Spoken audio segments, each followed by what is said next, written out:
Hey guys, what's up? It's me, Anthony, here to give you guys another movie review. This time it is for the highly anticipated film of 2021, Clifford, the Big Red Dog.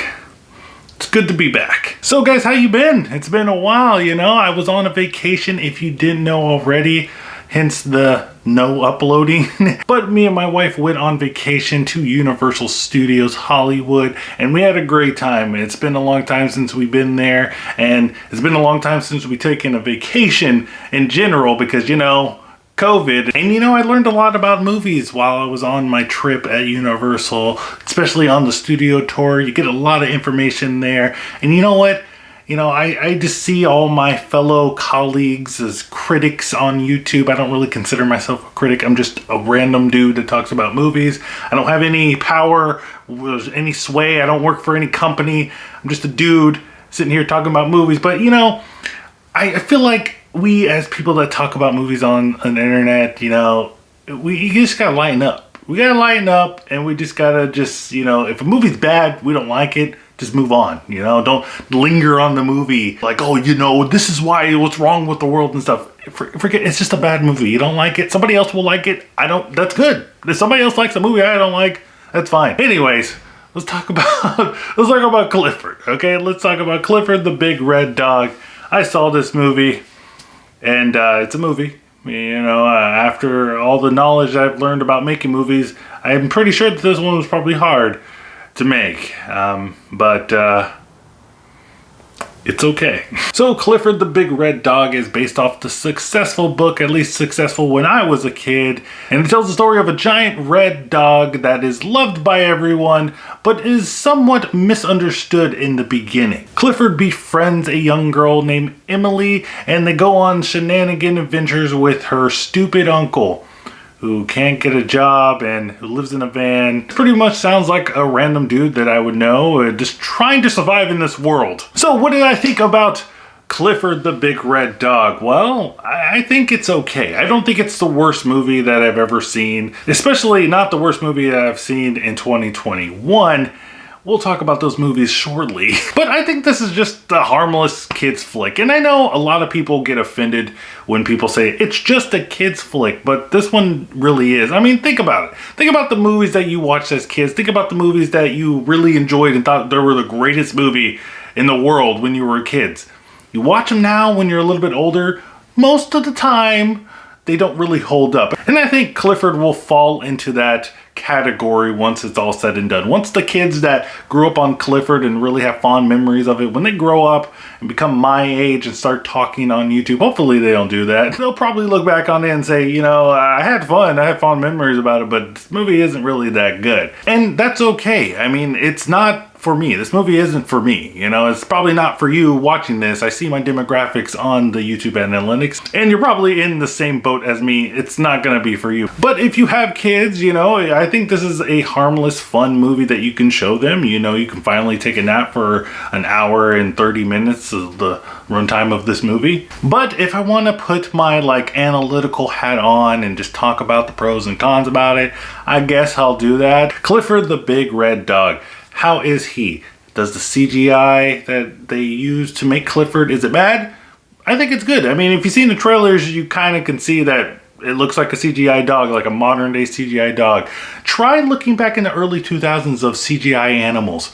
It doesn't look pretty. Now, if you look at Clifford, he looks 10 times better than that. He looks good. His fur kind of looks good. I mean, he's cute. It's a cute freaking dog. I can't help but smile when I see Clifford on the screen. But also at the same time, I have hints of fear and dread when I look into this devil dog's eyes. Because this is a giant 12-foot dog.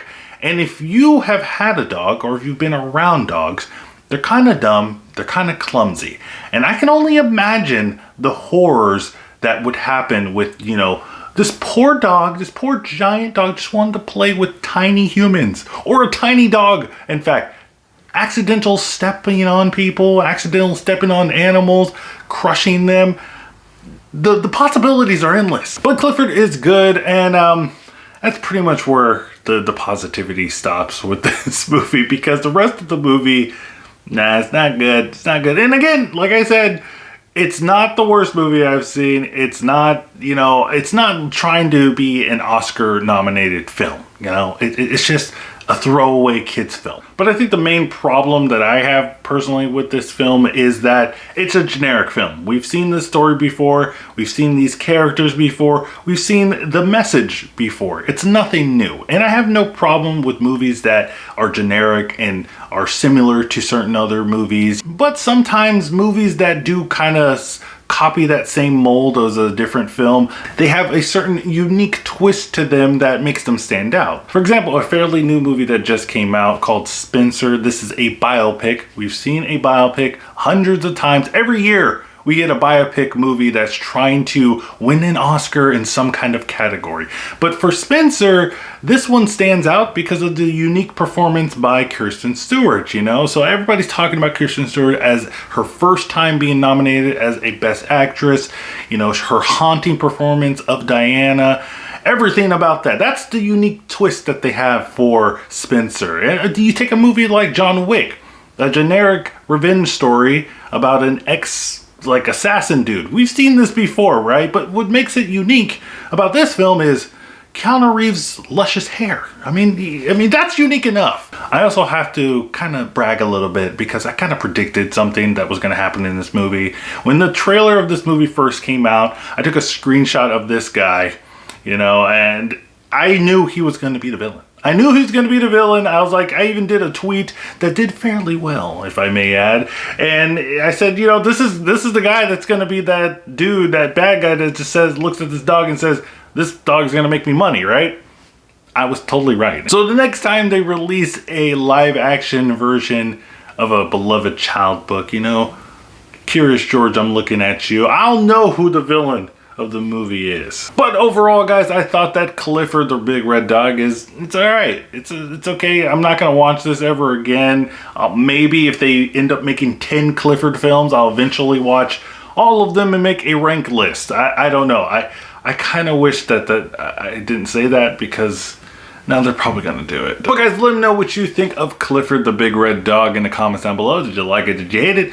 Were you like me and just thinking the whole time that this could have been a horror movie or a monster movie, something with like Matthew Broderick in here, and he's just saying that's a whole lot of puppy chow. If you know that reference, I love you. But guys, don't forget to check out my channel and subscribe, do all that stuff. Also check out my Twitter so you can stay up to date with my channel. And remember, guys, keep watching movies.